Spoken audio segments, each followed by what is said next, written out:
What's up, self-healers? Lisa Lightfeather here.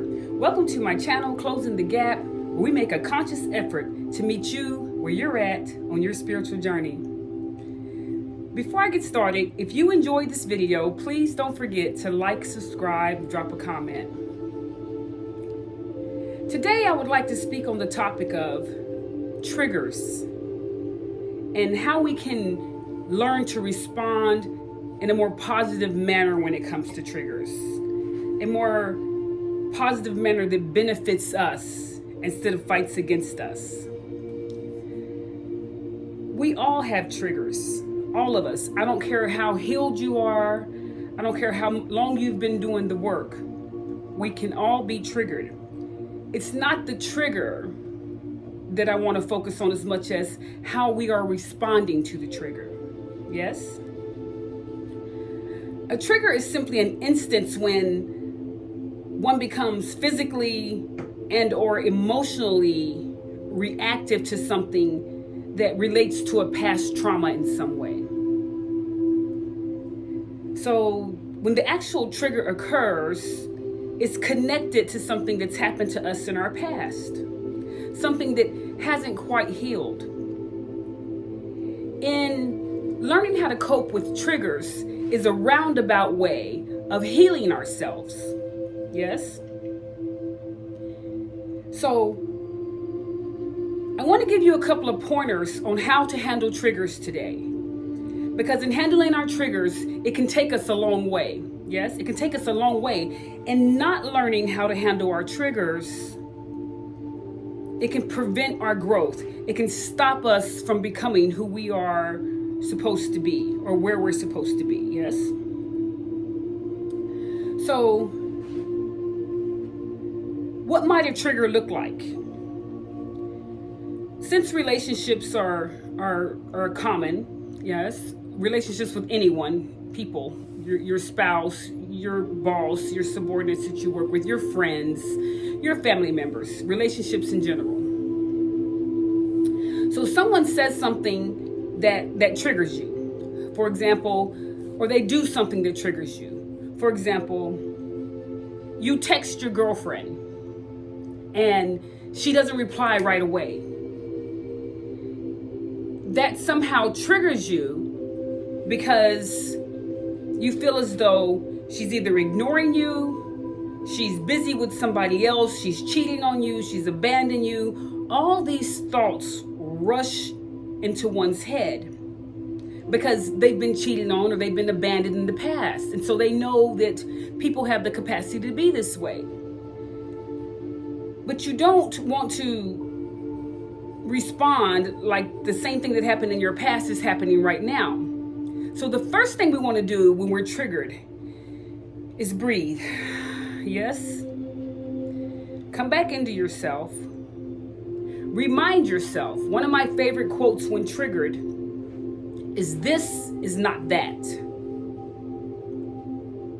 Even if it's the same thing happening, just by chance that it's the same thing happening, this is not that. And so we don't want to relate the this moment with the that moment that happened 10, 15, 20, 30, 40 years ago. We want to stay in this moment. And so because this is not that, we initially may think, okay, she's cheating, she's too busy for me, she doesn't want me, she's about to abandon me. But we want to come back into this because that's what happened in that, right? That's what happened in the past. In this moment, we want to say, well, maybe she's busy. Maybe she's asleep. Maybe she's busy with the kids. Maybe she's busy paying bills. I know she wasn't feeling well last I saw her, so maybe she's a little depressed today, or maybe she's having fun with her friends. There's a million other things that she could be doing besides abandoning you. So we want to ask ourselves, is what I'm feeling factual? Is it true? Now, I want to stress how important it is that your feelings are valid. They're valid and they're real. They are real emotions. But because our feelings are valid, yes, I've been cheated on before, I've been dumped before, she's abandoned me before, or he has abandoned me before. It's a valid feeling because it's a valid trauma. Those things actually happen to you.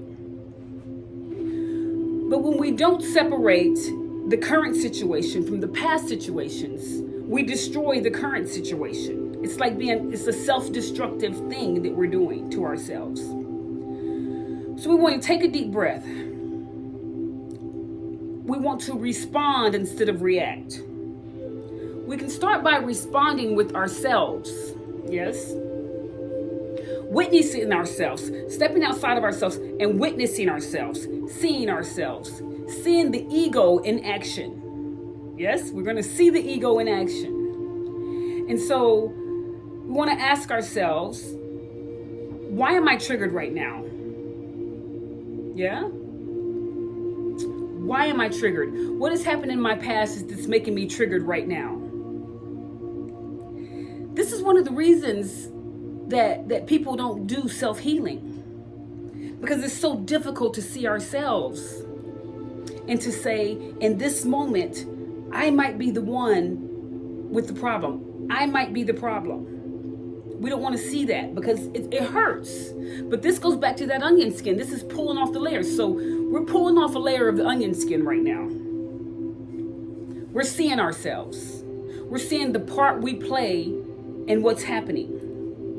See, the thing with us as individuals, we are the center of our universe. Where I'm sitting right now, everyone else is surrounding me. I'm the center of my universe. So for me, everyone's looking at me. When people are speaking or commenting, they're speaking or commenting to me because it's the center of my universe. And so I perceive that wherever I go, there I am. I'm the center of that. But I may lose track of the fact that everybody around me has their own life going on. They have their own issues. They have their own problems. They have their own happiness. He or she may be rushing because they're getting ready for their wedding. They didn't cut me off in traffic because they hate me. She is happy, she's in a hurry, she has to go get the shoes that she's had designed or whatever it is. She's on her way to pick up her baby, the daycare's about to close. It could be anything. It doesn't have anything to do with me. But I may perceive it has something to do with me because I am the center of my universe. And I unconsciously assume that everybody knows that I'm the center of the universe. You are the center of the universe. You're the center of your universe. But you have to remember that every individual is the center of their universe. And that sometimes things are not personal. So this is where emotional intelligence comes into play. Emotional intelligence will take you a long ways. Emotional intelligence will prevent you from packing your bags and slamming the door and leaving the relationship. Emotional intelligence will prevent you from throwing over the desk at the job and saying, you know what, F this job, I'm out. Knowing you have no place else to go. Knowing you have no other source of income at that time. Emotional intelligence will keep you in the position that you're in. Emotional intelligence will keep your reputation together. Because emotional intelligence will prevent you from reacting. It will assist you in instead responding. So the third thing I want to give you, the first thing was seeing yourself or breathing. Take some deep breaths, come back into your body. The second thing is witnessing yourself, witnessing the ego in action. And the third thing is self-acceptance. Acknowledge that you do have past traumas that have not been healed. We all do. Acknowledge that when the last girl you were with didn't text you back or didn't call you back or was late and didn't come to where she was supposed to be coming on time, that in fact she was cheating. In fact, she was getting ready to abandon you. But acknowledge the fact that this is not that. This is a new person. This is a new situation. And so we don't want to destroy the new because of something that's happened in the old. And the third thing is self-awareness. Seeing yourself.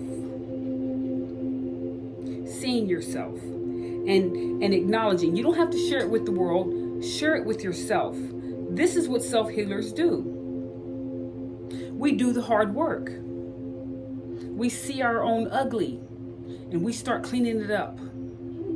Yeah? And so this is what it requires. It requires seeing ourselves, validating our feelings. Yes, my feelings are valid. They may or may not be correct, but my feelings are valid. And then responding instead of reacting. This is not easy. This takes practice. Yes, it takes practice. And so don't be so hard on yourself if you fail the first couple of times. I don't care how healed you are. It's hard when you're triggered because it's like you want to lash out. And at times you may be right in wanting to lash out. This person very well may be trying to trigger you. But this is when we work on learning about boundaries, being firm, responding, not reacting. Instead of punching her or punching him, you want to say, that's not going to work for me. I'm not sure what you meant by it, and I personally don't care what you meant by it, but that kind of behavior or speaking to me in that manner is not going to work for me. That's it. And so you want to set boundaries. Respond instead of react. Okay? So we all have triggers, but every time you get triggered, practice. Practice on how you respond to these triggers and you'll get better and better. You may not feel better on the inside. You may feel like, oh, I know she meant something or I know he meant something, but you'll feel better about your response because your response will tell you how far you've grown. Yes? Your response will tell you how far your healing journey has come. Your response will show you, will reflect the work that you're doing on yourselves. So self-healing will always bring you back to self. Because that's what we're here to do. We're here to self-heal. We're here to do the hard work. We're here to get better and better every day. Remember that your feelings are valid. Honor that. And honor your journey on self-healing by practicing how to respond when being triggered. That's all I have for you today. I hope that you enjoyed this video. I hope that it has helped you in some way. I hope that you can put that in your tool bag and keep on going. Thank you for tuning in to my channel, Closing the Gap, where we make a conscious effort to meet you where you're at on your spiritual journey. Don't forget to like and subscribe. We'll see you next time.